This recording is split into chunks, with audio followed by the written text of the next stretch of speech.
একটা পাখি সেই 10টা থেকে আমাকে পরেশান করে রেখেছে। ও কখনো এই ঘর, কখনো ওই ঘর, কখনো আমার রুম, কখনো কিচেন, কখনো বাথরুম। এ ভাই তোর দাবিটা কি ভাই? এ ভাই তুই ঘর যা।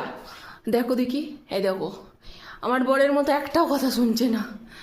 আমি লিটারেলি হাঁপিয়ে গেছি। ভাই তুই ঘরে যা। ওই আরে এখানে আর কোনো রুম ফাঁকা নেই ভাই। আমার শাশুড়ি আমাকেই কোন দিন তাড়িয়ে দেয়, আমি তো ওর কী করে দায়িত্ব নেবো? ভাই তুই ঘরে যা। আমি ওকে এখানে একটা লাঠি দিয়ে ওকে তাড়িয়েছি, যায়নি।